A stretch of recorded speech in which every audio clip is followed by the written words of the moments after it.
क्या औरंगाबाद तो कुछ खास मिलेगा, बिहार को भी मिलेगा? कि के पाठक बात नहीं सुन रहे हैं सरकार की, मुख्यमंत्री की भी बात नहीं सुन रहे, लेकिन आपके बहुत सारे ऐसे सांसद हैं जो चुनाव के समय में ही आते हैं, तो क्या वो इस बार चुनाव में रहेंगे या? जी नमस्कार, मैं हूं विपुल कुमार और आप देख रहे हैं सूर्य विहार डिजिटल न्यूज। हमारे साथ हैं भाजपा के राष्ट्रीय प्रवक्ता अजय आलोक। ये किसी नाम के मुहताज नहीं हैं। बिहार से लेकर देश भर के लोग अजय आलोक को जानते हैं। कल औरंगाबाद में प्रधानमंत्री नरेंद्र मोदी की सभा होने वाली है और 3 मार्च को पटना में महागठबंधन की रैली है। इस मुद्दे पर हम अजय आलोक जी से बात करते हैं। अजय आलोक जी, सूर्य विहार में आपका बहुत बहुत स्वागत है। धन्यवाद। मोदी जी की सभा हो रही है, क्या औरंगाबाद तो कुछ खास मिलेगा, बिहार को भी मिलेगा? देखिए, ऐसा है कि मिलेगा नहीं या दिल मिलेगा, क्या मिलेगा, मोदी जी क्या देंगे, ये कहना ही नहीं है। बिहार हमेशा से प्रधानमंत्री जी के दिल में बसता है और जैसे बिहार जब से वो प्रधानमंत्री बने हैं और बिहार में जिस तरह से डबल इंजन की सरकार जब भी रही है, जिस तरह से विकास की गति बढ़ी है और जिस तरह से तमाम परियोजनाएं पूरी हुई हैं, इस शहर औरंगाबाद में जो ऐतिहासिक धरती है, इसी का जो कायाकल्प हुआ है, जो नए नए हाईवेज निकल रहे हैं, प्रोजेक्ट्स निकल रहे हैं, तो मोदी जी को कुछ देने की ज़रूरत नहीं है। अपने लोगों को कोई कुछ नहीं देता है, सिर्फ दिल में रखता है। तो बिहार मोदी जी को दिल में रखता है, मोदी जी बिहार को दिल में रखता है। और अभी आपने कहा कि राजद की भी रैली होने वाली है 3 तारीख को, और उसके पहले आपने कहा प्रधानमंत्री जी की कल सभा होने वाली है। तो भाई, आम और इमली का स्वाद एक जैसा नहीं होता है। इमली खट्टी ही रहती है और आम हमेशा मीठा ही रहता है। राजद वाले तो आपको भी इमली बोलते हैं।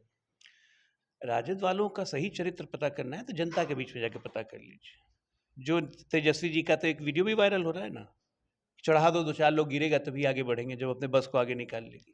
तो जो अपने जनता को बस पे चढ़ाने की बात करे, उसका पब्लिक कनेक्ट कितना दूर है ये तो सबको पता है। और पिछले बार भी 0 पे आउट हुए थे, इस बार और 0 पे जाएंगे, वोट परसेंटेज भी कम हो जाएगा। कल औरंगाबाद में मोदी जी आ रहे हैं और आपके एनडीए में नीतीश जी को आने के बाद ये पहली बार है जब नीतीश और मोदी दोनों एक मंच पे आएंगे। इसके बारे में क्या कहेंगे आप? नहीं, ये तो नीतीश जी अब एनडीए का हिस्सा बन चुके हैं, तो स्वाभाविक है, बिहार के मुख्यमंत्री हैं। तो सरकारी कार्यक्रम अगर हमारे साथ नहीं भी आते तब भी उनको साथ रहना था, क्योंकि प्रधानमंत्री आ रहे हैं तो मुख्यमंत्री रहते हैं सरकारी कार्यक्रम। अब तो राजनीतिक तौर पे हमारे साथ ही हैं, तो दुगने उत्साह के साथ आ रहे हैं। इसमें बिहार की जनता को खुशी भी है। लेकिन एक चीज, जब से सरकार में आए हैं नीतीश जी, अब उनके आपके विधायकों का भी कहना है कि के पाठक बात नहीं सुन रहे हैं सरकार की, मुख्यमंत्री की भी बात नहीं सुन रहे हैं और विधायकों की बात डीएमएसपी नहीं सुन रहे हैं। के पाठक तो अब केंद्रीय प्रतिनियुक्ति पे जा रहे हैं, तो उनका तो मसला ही खत्म हो गया। और ऐसा नहीं है कि विधायकों की बात डीएमएसपी नहीं सुनते हैं। प्रशासन को बोला गया है कि माननीय विधायक, माननीय एमएलसी, माननीय सांसद जो भी रहें, अगर उनकी कोई भी समस्या हो तो डीएमएसपी उसको त्वरित स्तर पे उसका निपटारा करें।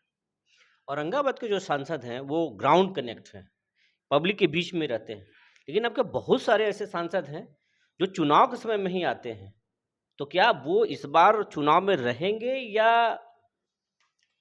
वो जाएंगे? देखिए, ऐसा है कि सुशील जी को किसी और सांसद से आप कंपेयर मत कीजिए।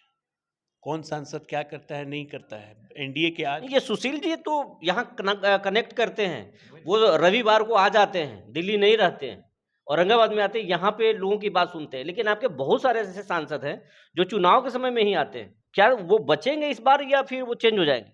अब जो सांसद चुनाव के समय ही जनता के बीच में प्रकट होंगे तो उनका तो जनता ही हिसाब किताब कर देगी।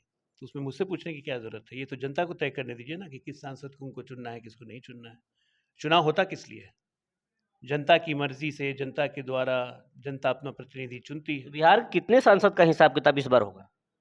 ये सब तो जब टिकट अनाउंसमेंट होगा आपको पता चल जाएगा। ये सब तो मुझे थोड़ी ना पता है, जैसे आपको जितना पता है उतना मुझे भी पता है।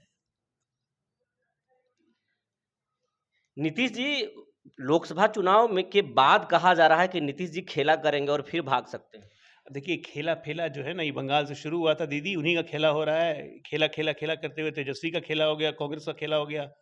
यहाँ राष्ट्रीय पार्टी क्षेत्रीय पार्टी बनती जा रही है, तब भी खेला खेला खेला करते जा रहे हैं। ये लोग खेलते ही रहे, हम राजनीति करने आए, खेला वाला नहीं करते हम लोग। बात करने के लिए बहुत बहुत धन्यवाद।